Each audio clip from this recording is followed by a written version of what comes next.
Hello student, welcome back Babar Naqvi commerce coaching. मैं हूं बबर Naqvi sir और आज हम अकाउंट का एक बहुत ही इम्पॉर्टेंट टॉपिक इजी लैंग्वेज में सीखेंगे।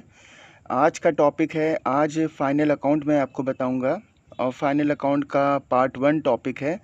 जो फाइनल अकाउंट आज स्टार्ट करेंगे तो ये विदाउट एडजस्टमेंट है और पार्ट 1 में ट्रेडिंग अकाउंट बताएंगे और पार्ट 2 में प्रॉफिट एंड लॉस अकाउंट। तो ये ज़रा सा एक्सप्लेन करेंगे डीपली, तो थोड़ा सा लंबा वीडियो होगा। तो देखिए यहाँ पे स्टार्ट करते हैं फाइनल अकाउंट। सबसे पहले यहाँ पे बात ये करते हैं कि ये फाइनल अकाउंट क्यों बनाया जाता है और फाइनल अकाउंट बनाने के लिए क्या इन्फॉर्मेशन हमारे सामने होनी चाहिए। चलिए देखिए, तो जो फाइनल अकाउंट है, अकाउंटिंग बेसिक में मैंने आपको बताया था कि सबसे पहले ट्रांजैक्शन से जर्नल एंट्री बनाते हैं, जर्नल एंट्री से लेजर बनाते हैं, लेजर से ट्रायल बैलेंस और ट्रायल बैलेंस के बाद फाइनल अकाउंट बनाते हैं। और फाइनल अकाउंट बनाने का इंटेंशन ये होता है कि गवर्नमेंट को टैक्स देना। इससे मेरा प्रॉफिट निकल के आता है, एनुअल प्रॉफिट। तो कोई भी बिज़नेस है तो बिज़नेस का जो टैक्स दिया जाता है तो एनुअल दिया जाता है, तो उसका प्रॉफिट भी एनुअल ही निकाला जाता है। तो बिज़नेस का प्रॉफिट एनुअल ही निकालेंगे, तो डेली प्रॉफिट नहीं निकालेंगे, वीकली नहीं निकालेंगे, मंथली नहीं निकालेंगे, क्वार्टरली नहीं निकालेंगे, तो हम यहाँ पे एनुअली निकालेंगे। तो फाइनल अकाउंट इसीलिए एनुअल ही डेट को बनाते हैं जब क्लोजिंग डेट ख़त्म हो जाती है। जैसे मेरा जो अकाउंटिंग ईयर है वो 2025 से 2026 है, तो इस पूरे साल के दरमियान का जो प्रॉफिट एंड लॉस हम निकालेंगे तो वो 31 मार्च 2026 को हम देखेंगे, जब एक साल यहाँ पे कंप्लीट हो जाएगा। तो जो फाइनल अकाउंट है, तो फाइनल अकाउंट हमें ट्रायल बैलेंस से बनाना पड़ता है। तो इन्फॉर्मेशन के तौर पे, क्वेश्चन के तौर पे ट्रायल बैलेंस क्वेश्चन में दिया होता है, तो ट्रायल बैलेंस से हमको यहाँ पे बनाना पड़ता है। तो अकाउंटिंग बेसिक की जो मेरी वीडियो है फर्स्ट पार्ट और 2 पार्ट, उसमें देख लीजिएगा। उसमें मैंने इसको बहुत ही अच्छी जो तरीके से एक्सप्लेन किया है पूरी बात। तो यहाँ पे फाइनल अकाउंट का टॉपिक है तो इस पर ज़्यादा फोकस करना है। तो फाइनल अकाउंट से हमें बिज़नेस का प्रॉफिट कैलकुलेट होता है, ये प्रॉफिट निकल के आता है। अच्छा, हमने अकाउंटिंग बेसिक में बताया है, लेकिन यहाँ पे बताते चलें कि फाइनल अकाउंट इसका नाम क्यों पड़ा। देखिए, सबसे पहले जो बिज़नेस के होते हैं वो ट्रांजैक्शंस होते हैं, यानी कि लेन देन होते हैं। ट्रांजैक्शन से जो सबसे पहली अकाउंट की एंट्री की जाती है, यानी कि अकाउंटिंग जहाँ से स्टार्ट होती है, तो वो जर्नल एंट्री होती है। तो ये जर्नल एंट्री होती है, डबल एंट्री बेस पे होती है। जर्नल एंट्री के बाद फिर लेजर बनाया जाता है। लेजर यहाँ पे अकाउंट होते हैं, सब अलग अलग अकाउंट। लेजर के बाद ट्रायल बैलेंस बनाया जाता है। ट्रायल बैलेंस हमारा इसलिए बनाया जाता है कि एक साल में टोटल परचेज़ कितनी है, टोटल सेल कितनी है, और इसी इंफॉर्मेशन से हमें यहाँ पे फाइनल अकाउंट बनाना पड़ता है। तो इस कैटेगरी का ये लास्ट अकाउंट होता है, इसीलिए इसको फाइनल अकाउंट बोलते हैं। असेंडिंग ऑर्डर यहाँ से स्टार्ट होता है, journal entry, ledger, trial balance, final account. और फाइनल अकाउंट से हमें प्रॉफिट कैलकुलेट होता है और इसी प्रॉफिट से हम यहाँ पे जो क्वेश्चन होता है, तो क्वेश्चन में प्रॉफिट निकालने के बाद गवर्नमेंट को टैक्स देते हैं। खैर, फाइनल अकाउंट में टैक्स देने का प्रोसीजर नहीं है आपका। तो देखिए, फाइनल अकाउंट के अंदर जो अकाउंट बनते हैं ये है फाइनल अकाउंट। फाइनल अकाउंट के अंदर जो फर्स्ट अकाउंट बनता है वो है ट्रेडिंग अकाउंट। ये ट्रेडिंग अकाउंट बनाया जाता है। ट्रेडिंग अकाउंट के बाद फिर यहाँ पे सेकंड अकाउंट जो बनता है वो प्रॉफिट एंड लॉस अकाउंट होता है। प्रॉफिट एंड लॉस अकाउंट के बाद यहाँ पे बैलेंस शीट स्टेटमेंट बनती है। तो यहाँ पे जो trading and profit and loss account होते हैं, तो यहाँ पे एनुअल एक्सपेंसेस लिखे जाते हैं। तो ये annual expenses and annual income लिखी जाती है। अब ये फिर से मैं यही बात कहूँगा कि अकाउंटिंग बेसिक में एनुअल और कैपिटल एक्सपेंसेस को बहुत ही डिटेल में बताया है। एनुअल एक्सपेंसेस हमारे वो होते हैं जो एक साल के अंदर यूटिलाइज़ हो जाते हैं, एक साल से एक्सेस नहीं होते हैं। एक साल में 1000 टाइम हो या 12 टाइम हो या 1 टाइम हो, वो एनुअल एक्सपेंसेस की कैटेगरी में आते हैं। और बैलेंस शीट में एसेट्स और लायबिलिटी लिखा जाता है। देखिए, लायबिलिटी मतलब होता है पेबल अमाउंट, जो अनपेड है, जो मेरा दायित्व है, जो मेरा कर्तव्य है। जो पेबल अमाउंट है, जो मेरी लायबिलिटी है, रिस्पॉन्सिबिलिटी है, दायित्व है मेरा, वो लायबिलिटी होगी। जो सेकंड कॉलम होता है उसका वर्ड का, तो वो एसेट्स होता है। एसेट्स हमारे होते हैं कैपिटल एक्सपेंडिचर। एनुअल एक्सपेंसेस वो होते हैं जो एक साल के अंदर ही सीमित होते हैं, लिमिटेड होते हैं, एक साल के अंदर ही यूटिलाइज हो जाते हैं। और कैपिटल एक्सपेंसेस वो होते हैं जो एक साल से ज़्यादा बिजनेस में चलते हैं। जैसे हमने लैंड ले ली तो 50 साल चलेगी, 60 साल चलेगी, 100 साल चलेगी। फर्नीचर ले लिया तो 5 साल चलेगा, 10 साल चलेगा, 15 साल चलेगा। ऐसे ही land, building, plant, machinery, furniture, ये सब मेरे कैपिटल एक्सपेंसेस हैं। तो एनुअल एक्सपेंसेस हम trading and profit and loss में लिखते हैं, और बैलेंस शीट में हम यहाँ पे लायबिलिटी और एसेट्स लिखते हैं। देखिए, बिज़नेस का प्रॉफिट निकालना है, तो प्रॉफिट निकालने के लिए ये फिर इतने अकाउंट अलग अलग क्यों बन रहे हैं, ये स्टेटमेंट क्यों बन रहा है? हर अकाउंट अलग अलग चीज़ हमें यहाँ पे बताती है, हर चीज़ अलग अलग बताएगी, बैलेंस शीट अलग चीज़ बताएगी। तो सबसे पहले आज का जो टॉपिक है, तो आज मैं आपको ट्रेडिंग अकाउंट फुल यहाँ पे एक्सप्लेन करूँगा। यानी ट्रेडिंग अकाउंट में मैं कुछ भी छोड़ने वाला नहीं हूँ, एक एक बारीकी ट्रेडिंग अकाउंट की बताऊँगा। ट्रेडिंग अकाउंट आपका कंप्लीट हो जाएगा। देखिए, ट्रेडिंग अकाउंट जो बनाया जाता है, तो वो दो चीज़ों को कैलकुलेट करने के लिए बनाया जाता है। तो यहाँ पे है ट्रेडिंग अकाउंट। जो फर्स्ट इसमें है ट्रेडिंग अकाउंट में, उसे बोलते हैं कॉस्ट ऑफ गुड्स सोल्ड। इसका सेकंड नाम होता है cost of revenue from operation.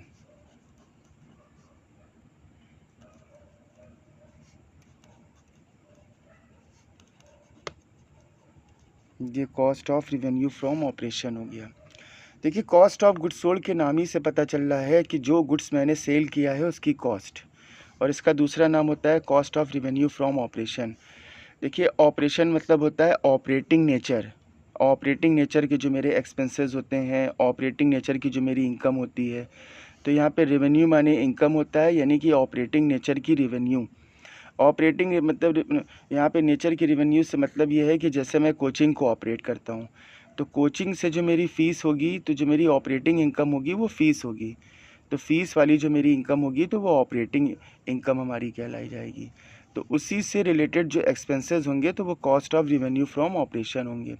अगर कोचिंग की फ़ीस से कुछ भी अमाउंट हमने बैंक में डिपॉजिट कर दिया, या कहीं शेयर्स बॉन्ड में पैसे लगा दिए, तो वहाँ से जो रिटर्न में डिविडेंड या इंटरेस्ट हमें मिल रहा है, तो वो नॉन ऑपरेटिंग इनकम कहलाती है। तो ये सब अकाउंट बेसिक में बहुत ही कायदे से, बहुत बढ़िया तरीके से बताया है। ये रिक्वेस्ट है आपसे कि आप वो ज़रूर देखें, तो बहुत आसानी सब सारी चीज़ों में हो जाएगी। देखिए, इसमें दूसरी चीज़ यहाँ पे बताई जाती है कि ग्रॉस प्रॉफिट। देखिए, या तो प्रॉफिट होता है बिज़नेस में, या तो लॉस होता है, या ग्रॉस लॉस। ये दो चीज़ें यहाँ पे बताई जाती हैं। तो पहली चीज़ मैं आपको यहाँ पे स्टार्ट कर रहा हूँ कॉस्ट ऑफ गुड्स सोल्ड। कि कॉस्ट ऑफ गुड्स सोल्ड की मीनिंग होती क्या है। कॉस्ट ऑफ गुड्स सोल्ड यानी बिके हुए माल की लागत, जो गुड्स मैंने सेल किया है उसकी cost. Cost of goods sold दोनों टाइप के बिज़नेस में होती है। अब ये दोनों टाइप का बिज़नेस क्या होता है? एक मेरा प्रोडक्टिव नेचर का बिज़नेस होता है, यहाँ पे प्रोडक्टिव नेचर का बिज़नेस होगा, जिसमें कोई चीज़ का रॉ मटेरियल लाके उसका प्रोडक्शन किया जाएगा। और एक मेरा बिज़नेस होता है होलसेल का बिज़नेस होता है। होलसेल का यानी बना बनाया बिज़नेस होगा। तो कॉस्ट ऑफ गुड्स सोल्ड दोनों ही बिज़नेस में हो सकती है, प्रोडक्टिव नेचर के भी और नॉन प्रोडक्टिव नेचर के बिज़नेस में। नॉन प्रोडक्टिव जो नेचर का बिज़नेस होगा उसमें भी। देखिए, जैसे प्रोडक्टिव है, तो यहाँ पे मेरी ये वर्कशॉप है, फैक्ट्री है, जहाँ पे मैं गुड्स का प्रोडक्शन करता हूँ। ये फैक्ट्री है। यहाँ पे अगर लेदर के शूज़ का प्रोडक्शन करना है, तो लेदर के शूज़ के लिए लेदर की स्किन हमें यहाँ पे परचेज़ करना पड़ेगी, इसे बोलेंगे रॉ मटेरियल। और जब लेदर का शूज़ बन जाएगा तो इसे बोलेंगे फिनिश गुड्स। तो ये लेदर का गुड्स परचेज़ किया। अब 1 साल का पूरा बना रहे हैं, तो 1 साल में एक शूज़ तो बनाएंगे नहीं। जैसे 10,000 पेयर शूज़ यहाँ पे बना रहे हैं, ये पेयर्स शूज़ हो जाएगा। अब उसके लिए ये रॉ मटेरियल जो परचेज़ किया, तो ये मेरा गुड्स होगा। इसी को स्टॉक बोलते हैं, इसी को इन्वेंट्री बोलते हैं, इसी को मटेरियल बोलते हैं। ये मेरा परचेज़ हो जाएगा, लेकिन इसको बोलेंगे रॉ मटेरियल यानी कच्चा माल। तो जैसे ये 20,000 का गुड्स परचेज़ किया। अब इस गुड्स को फैक्ट्री तक के लाने में जो भी कैरेज हो गया, कार्टेज हो गया, भाड़ा हो गया, वो यहाँ लिख देंगे। जैसे 10,000 का मेरा कैरेज हो गया। अब यहाँ पे जो फैक्ट्री में ये गुड्स को जब प्रोड्यूस यहाँ पे किया जा रहा है, प्रोडक्शन किया जा रहा है, तो वर्कर यहाँ पे काम कर रहे हैं, तो रेम्यूनरेशन के तौर पे उनको मेहनताना देते हैं, जैसे वेजेस हो गया, ये वेजेस हो गया 10,000, यहाँ पे वेजेस लिख दिया। अब ये फैक्ट्री अगर रेंट पे है तो फैक्ट्री का रेंट हो गया, फैक्ट्री का लाइट हो गया, और ऐसी बहुत सारे एक्सपेंसेस। तो ये 10,000, ये 10, ये तो टोटल अमाउंट हुआ 10, 20, 30, 40, 60। तो जिसे बोलते हैं कॉस्ट ऑफ गुड्स सोल्ड। इसका मतलब ये समझ में आया कि फैक्ट्री से रिलेटेड जो कॉस्ट होती है उसी को कॉस्ट ऑफ गुड्स सोल्ड बोलते हैं, यानी कि फैक्ट्री की कॉस्ट। और फैक्ट्री की जितनी भी कॉस्ट होती है तो वो ट्रेडिंग अकाउंट में जाती है, ठीक है। और प्रॉफिट एंड लॉस अकाउंट में जो एक्सपेंसेस जाते हैं वो ऑफिस और सेलिंग से रिलेटेड जाते हैं। अब होलसेल में क्या है, यहाँ पे मैं बना बनाया शूज़ ले रहा हूँ होलसेल में, जिसको नॉन प्रोडक्टिव बोलते हैं। जैसे यही 10,000 पेयर शूज़ हैं, तो यहाँ पे 70,000 रुपीज़ का हमने उससे बना बनाया ख़रीदा होलसेल में। अब रिटेल में उससे सेल करेंगे तो यहाँ पे इसकी कॉस्ट ऑफ गुड्स सोल्ड ये हो जाएगी। देखिए, नॉन प्रोडक्टिव को बताने का रीज़न सिर्फ ये था कि आपको समझ में आए कि सिर्फ प्रोडक्शन से रिलेटेड के बिज़नेस में ही कॉस्ट ऑफ गुड्स सोल्ड नहीं होती, नॉन प्रोडक्टिव मतलब नेचर बिज़नेस में भी कॉस्ट ऑफ गुड्स सोल्ड होती है। देखिए, यकीनन कि cost of goods sold factory की ही कॉस्ट होती है, लेकिन एक बात बहुत समझने वाली यहाँ पे ये है कि जैसे मान लीजिए कि मेरे पास यहाँ पे 5 मोबाइल हैं, ये 5 यहाँ पे मोबाइल हैं, ये एक मोबाइल है, ये सेकंड मोबाइल है, ये थर्ड मोबाइल है, ये फोर्थ है, ये फिफ्थ है। हर मोबाइल की कॉस्ट यहाँ पे 10,000 की है। ये 10,000 कॉस्ट इसकी है, 10,000 कॉस्ट इसकी है, और 10,000 कॉस्ट इसकी है। तो टोटल कॉस्ट जो मेरी 5 मोबाइल की होगी तो वो 50,000 रुपीज़ की टोटल कॉस्ट होगी। तो ये 50,000 रुपीज़ की टोटल कॉस्ट होगी। जैसे मान लीजिए कि इसमें मोबाइल यहाँ पे सेल कर दिए, इसमें यहाँ पे सेल्स करे हैं, 3 मोबाइल सेल करे हैं, 3 मोबाइल इसमें यहाँ पे बेच दिए, और 3 मोबाइल यहाँ पे 75,000 रुपीज़ के सेल करे हैं। 75 यानी 25,000 का ईच मोबाइल हमने सेल किया है। अब हम इसको यहाँ पे इसका कॉस्ट लिख देंगे कि टोटल कॉस्ट कितने की थी, तो ये 50,000 रुपीज़ यहाँ पे कॉस्ट लिख दी। तो मेरा जो प्रॉफिट यहाँ पे बच रहा है तो 25,000 रुपीज़ का प्रॉफिट बच रहा है। अब आप ये बताएं कि ये जो प्रॉफिट आ रहा है ये करेक्ट आ रहा है या रॉन्ग आ रहा है। देखिए, ये प्रॉफिट बिल्कुल रॉन्ग आ रहा है, क्योंकि यहाँ पे ये 5 मोबाइल की कॉस्ट यहाँ पे 50 है, these out of which only 3 mobile were sold. तो 3 मोबाइल की कॉस्ट कितने की होगी, इसमें से सिर्फ 3 मोबाइल हमने सेल किए हैं। तो अगर एक्चुअल अगर रियल प्रॉफिट आपको निकालना है तो यहाँ पे लिखी हमने टोटल कॉस्ट, ये लिखी टोटल 5 मोबाइल की कॉस्ट लिखी। 5 मोबाइल की कॉस्ट है 50,000। इसमें कितने मोबाइल हमने नहीं बेचे, इसमें ये 2 मोबाइल अनसोल्ड हैं, इसी को बोलते हैं क्लोजिंग स्टॉक, यानी बगैर बिका हुआ गुड्स। तो इसमें 2 मोबाइल नहीं बेचे, तो उससे हम माइनस कर देंगे, तो ये क्लोजिंग स्टॉक है 10,000 ईच। तो 20,000 रुपीज़ की यहाँ पे कॉस्ट पड़ेगी बगैर बिके हुए। तो 30,000 मोबाइल जो है वो 3 मोबाइल की कॉस्ट आ रही है। 3 मोबाइल की जो कॉस्ट है तो वो 30,000 रुपीज़ की आ रही है। और जो मेरा यहाँ पे सेल्स है, तो देखिए जो सेल्स हमने यहाँ पे लिखी है तो 3 मोबाइल की ही सेल्स लिखी है। यहाँ पे जो सेल्स का अमाउंट है तो वो 3 मोबाइल का सेल्स है 75,000। अब इसको इससे माइनस करेंगे, जो बैलेंस बचेगा तो 45, तो ये मेरा प्रॉफिट होगा। देखिए यहाँ पे है जितने मोबाइल मैंने सेल किए उस मोबाइल की कॉस्ट ये है। 3 मोबाइल अगर सेल करें तो 3 मोबाइल की एक्चुअल कॉस्ट ये है। इसी का मतलब होता है कॉस्ट ऑफ गुड्स सोल्ड, यानी बिके हुए गुड्स की कॉस्ट, बिके हुए गुड्स के यूनिट की कॉस्ट एग्जैक्ट ये है। तो क्लोजिंग स्टॉक हमें माइनस करना पड़ेगा, तो real means cost of goods sold का यही होता है। लेकिन ट्रेडिंग अकाउंट में जो भी एक्सपेंसेस होते हैं उसी को कॉस्ट ऑफ गुड्स सोल्ड बोलते हैं। चलिए ट्रेडिंग अकाउंट का फॉर्मेट बनाते हैं कि ट्रेडिंग अकाउंट में कौन कौन सी चीज़ें आती हैं। तो यहाँ पे लिखा ट्रेडिंग अकाउंट, और यहाँ पे डेट डाल देंगे फॉर द ईयर एंडिंग, जो भी क्लोजिंग डेट है 31 मार्च 2026।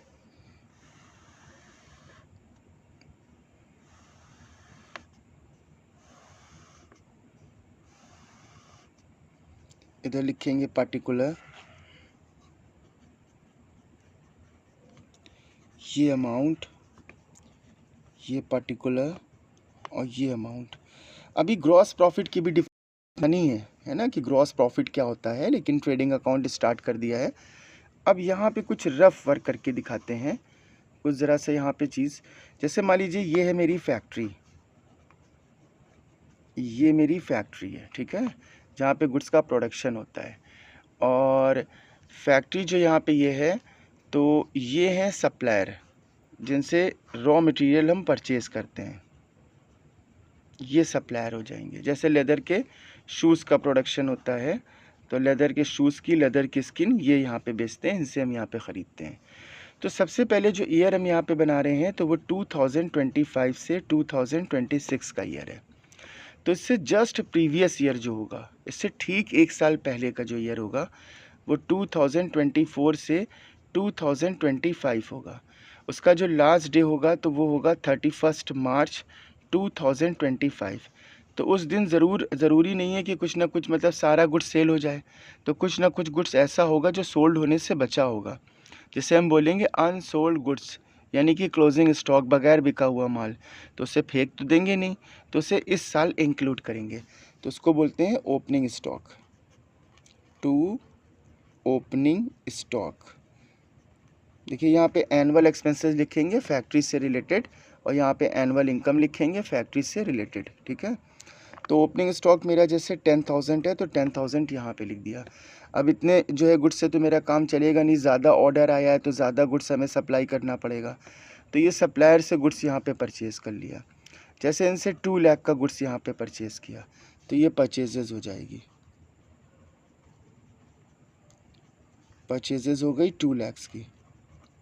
अब ज़रूरी नहीं है कि जो भी गुड्स हमने परचेज़ कर लिया, तो इनसे जो ऑर्डर दिया तो इन्होंने थोड़ा सा डैमेज दे दिया, या जो गुड्स मंगाया तो उसके बदले में थोड़ा सा दूसरा गुड्स दे दिया, या सब कुछ सही दिया, बाद में मेरा माइंड यहाँ पे बदल गया, चलो ये हमने ज़्यादा गुड्स मंगा लिया है तो उसको वापस कर दें।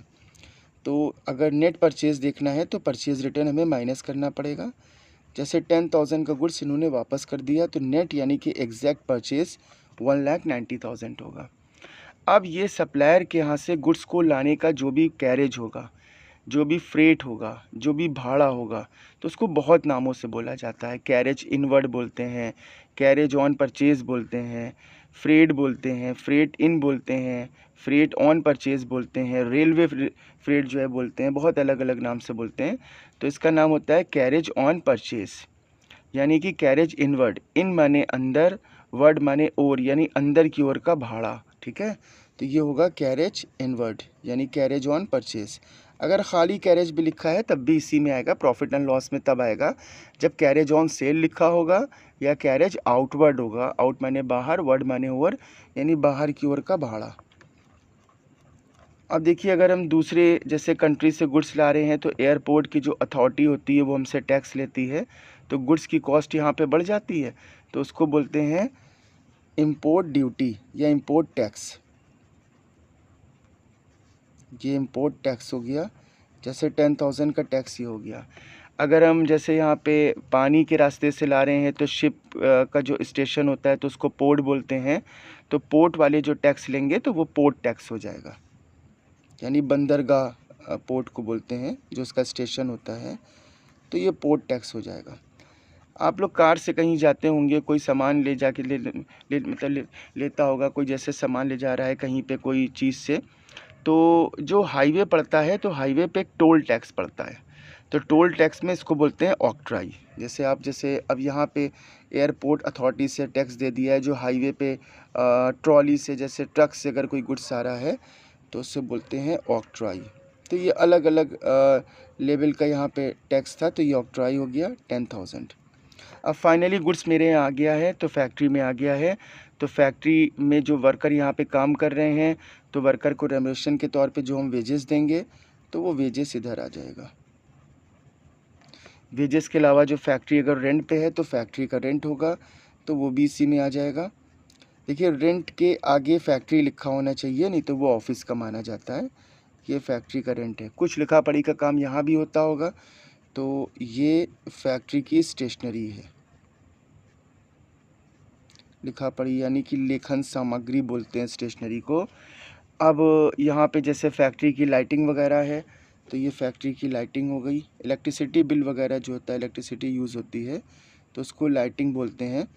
तो ये फैक्ट्री लिखा होना ज़रूरी है। अगर खाली लाइटिंग लिखी है तो वो प्रॉफिट एंड लॉस में जाती है, क्योंकि प्रॉफिट एंड लॉस में ऑफिस के एक्सपेंसेस जाते हैं। इसके अलावा यहाँ पे पुराने ज़माने का ख़र्चा लिखा चला आ रहा है, फ्यूल, पावर, गैस, वाटर, है ना, ये सब चीज़ें यहाँ पे हैं। तो 10,000 हो गया। देखिए पावर माने भी लाइट का होता है और लाइटिंग माने भी लाइट का होता है, दोनों बिजली डिपार्टमेंट से जुड़े हुए हैं। तो पावर वो है कि जो आपकी फैक्ट्री में मशीन कंजम्पशंस कर रही है, मतलब इलेक्ट्रिसिटी, तो वो मेरा पावर यानी यूनिट में ज़्यादा यूनिट कंजम्पशन करता है। और लाइटिंग में जैसे एसी लगा हुआ है, फ़ैन लगा हुआ है, ट्यूब लाइट लगी हुई है, बल्ब लगे हैं, ये सब मेरा लाइटिंग में यूज़ करते हैं। ठीक है, तो और भी एक्सपेंसेस हो सकते हैं डायरेक्ट से, मतलब रिलेटेड जो भी एक्सपेंसेस होंगे, यानी जो शूज़ को बनाने से रिलेटेड होते हैं तो वो डायरेक्ट एक्सपेंसेस होते हैं। इसको भी बाद में भी एक्सप्लेन करेंगे। तो देखिए अब यहाँ पे इधर क्रेडिट साइड में आएगा बाई सेल्स, जो कस्टमर को गुड्स सेल किया है। जैसे मान लीजिए कस्टमर को 4 लाख का गुड्स यहाँ पे सेल किया है। अब जो भी कस्टमर को गुड्स सेल किया, उनको जो गुड्स समझ में नहीं आया वो वापस कर देंगे।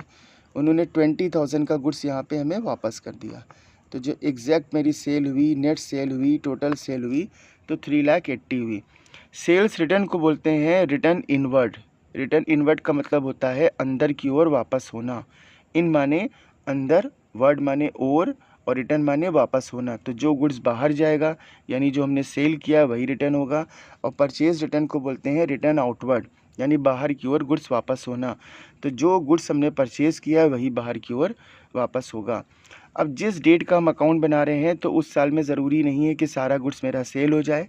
तो क्लोजिंग डेट में अगर कोई गुड्स मेरा सेल नहीं होता है तो उसे हम बोलते हैं क्लोजिंग स्टॉक।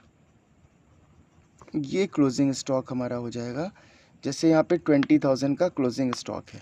चलिए अब इसे काउंट कर लेते हैं। तो मेरा ग्रॉस प्रॉफिट यहाँ पे निकल आएगा। तो इसको यहाँ पे ऐड किया तो यहाँ पे आ रहा है 4 लाख।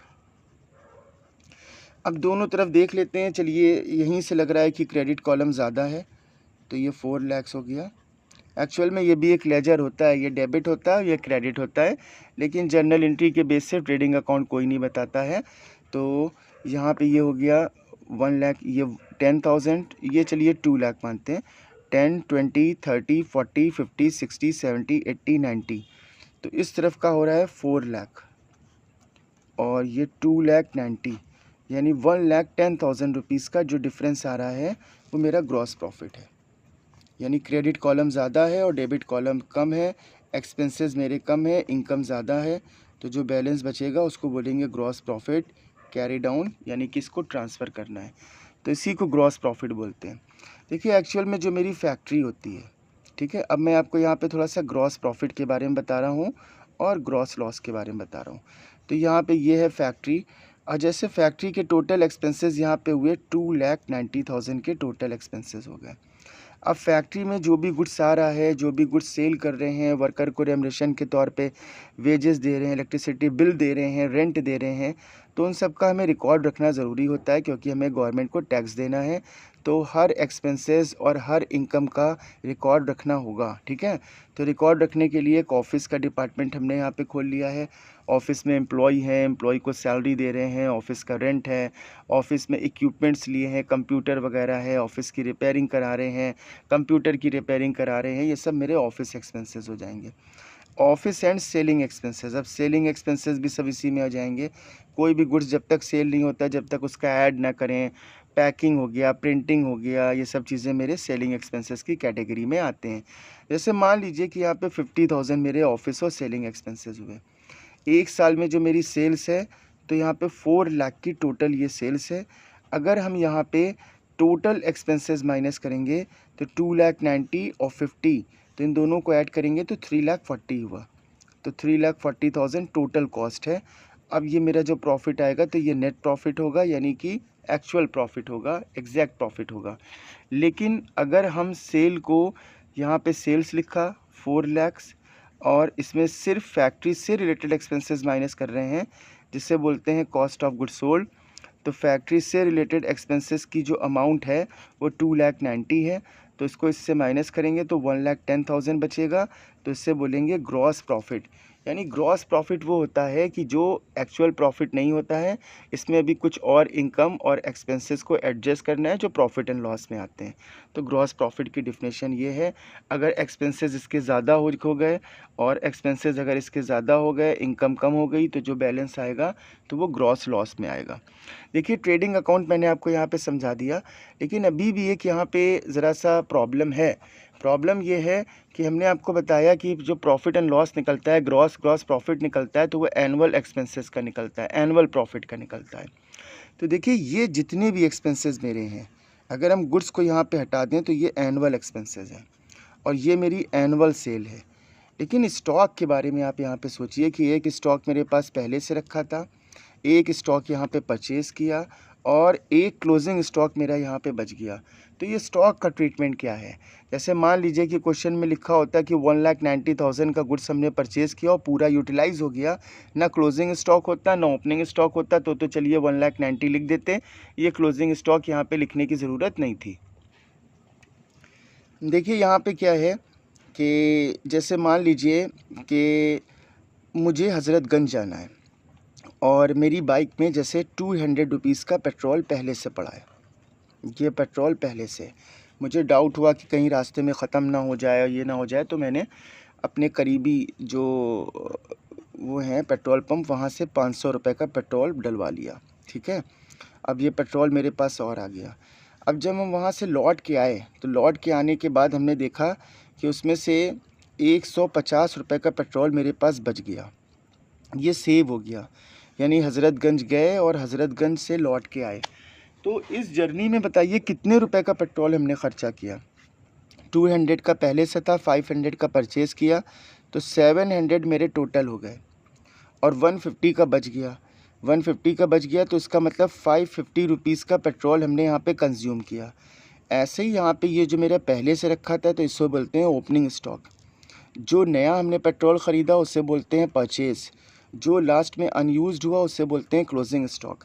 तो ओपनिंग स्टॉक और परचेज़ को ऐड करते हैं, क्लोजिंग स्टॉक को माइनस करते हैं। तो क्लोजिंग स्टॉक को यहाँ पे माइनस करने के बजाय हम अगेंस्ट कॉलम में लिख देंगे। जब हम टोटलिंग करेंगे तो ये ऑटोमेटिकली खुद ही माइनस हो जाएगा, यानी खुद ही सब जुड़ जड़ के माइनस हो जाएगा यहाँ पे। तो इसलिए यहाँ पे हमें ओपनिंग स्टॉक यहाँ लिखना होता है, परचेजेज़ यहाँ लिखना होता है। क्लोजिंग स्टॉक मेरी कोई इनकम नहीं होती है, तो ये अनसोल्ड स्टॉक होता है। इसे ओपनिंग स्टॉक और परचेज़ अगर यहाँ करते तो ओपनिंग स्टॉक और परचेज़ सब पहले ऐड करते हैं, परचेज़ रिटर्न माइनस करते हैं, फिर क्लोजिंग स्टॉक माइनस करते, तो मेरा आंसर आ जाता। चलिए ट्रेडिंग अकाउंट के बेस पे मैंने बता दिया, बस थोड़ी देर आप और यहाँ पे देख लीजिए।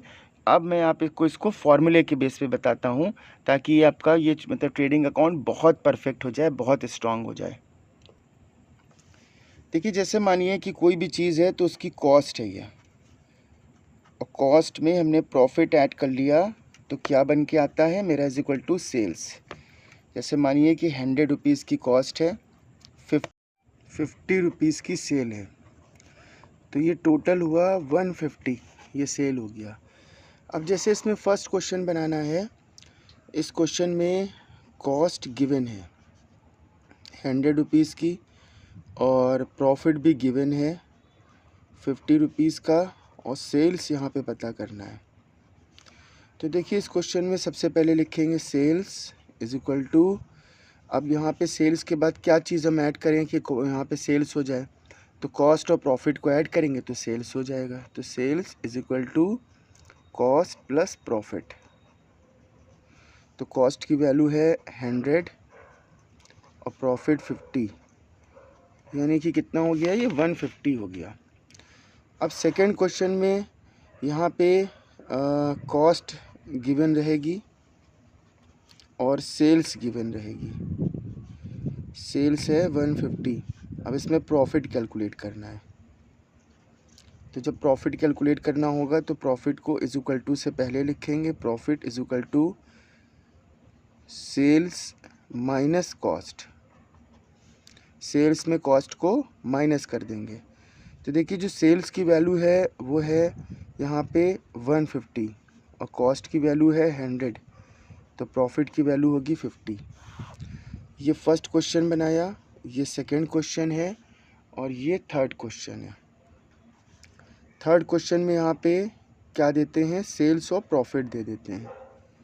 सेल्स है 150 और प्रॉफिट है 50 रुपीज़ का।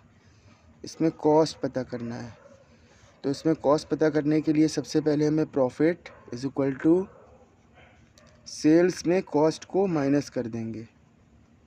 देखिए सेल्स की वैल्यू है 150 की और प्रॉफिट की सॉरी यहाँ पे कॉस्ट पूछा गया था ना, तो यहाँ पे कॉस्ट लिखना है। Cost is equal to sales minus profit. तो सेल्स में प्रॉफिट को माइनस करेंगे, तो सेल्स में प्रॉफिट को माइनस करेंगे तो कॉस्ट आ जाएगा 100। तो यहाँ पे थोड़ा सा चेंजेस कर देते हैं। देखिए थोड़ा सा चेंजेस ये कि जो कॉस्ट है, कॉस्ट का नाम चेंज कर देते हैं। इसे ट्रेडिंग अकाउंट वाली कॉस्ट बोलते हैं, कॉस्ट ऑफ गुड्स सोल्ड। और ग्रॉस प्रॉफिट का नाम, सिर्फ प्रॉफिट का नाम ग्रॉस प्रॉफिट में कन्वर्ट कर देते हैं और सेल्स को सेल्स लिखा रहने देते हैं। अब अगर अकाउंट ना बना के से हम दूसरी तरीके के क्वेश्चन को करें, यानी फार्मूला बेसिस पे क्वेश्चन को करें, तो हमें यहाँ पे ग्रॉस प्रॉफिट निकालना होगा। तो देखिए ग्रॉस प्रॉफिट का फार्मूला यहाँ पे क्या था, ये देखिए ग्रॉस प्रॉफिट का फार्मूला था is equal to profit is equal to sales minus cost, यही तो था। तो gross profit is equal to sales minus, अब खाली तो कॉस्ट लिखेंगे नहीं, तो यहाँ पे cost of goods sold, cost of goods sold यहाँ पे लिख दिया। चलिए सेल्स मेरी क्वेश्चन में भी प्रीवियस अभी पेज पे यहाँ पे बताया था कि 4 लाख की सेल्स है, जो नेट सेल्स है वो।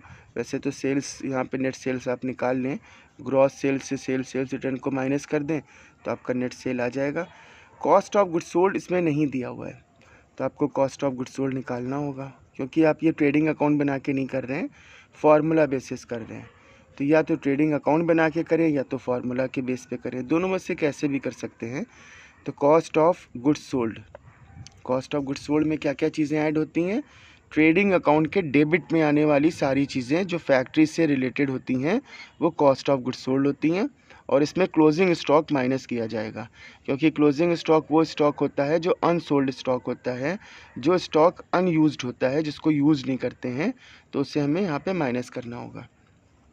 तो ओपनिंग स्टॉक, परचेजेस, अब जितने भी और एक्सपेंसेस थे, जैसे वेजेस था, लाइट का एक्सपेंसेस था, इलेक्ट्रिसिटी बिल जो होता है, और गैस फ्यूल पावर वगैरह था, जो जितने भी थे, कैरेज वगैरह था, उन सबको हम डायरेक्ट एक्सपेंसेस यहाँ लिख देते हैं।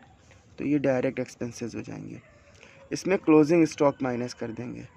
तो मेरा आंसर यहाँ पे इसको माइनस करने के बाद जैसे यहाँ पे आ रहा है 2,90,000, ये मेरा कॉस्ट ऑफ गुड्स सोल्ड आ रहा है।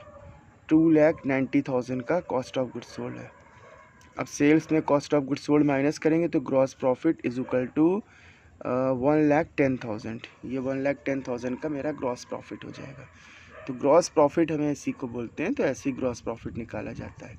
तो आप फार्मूला बेसिस भी कर सकते हैं और ट्रेडिंग अकाउंट जैसे बनाया वैसे भी कर सकते हैं।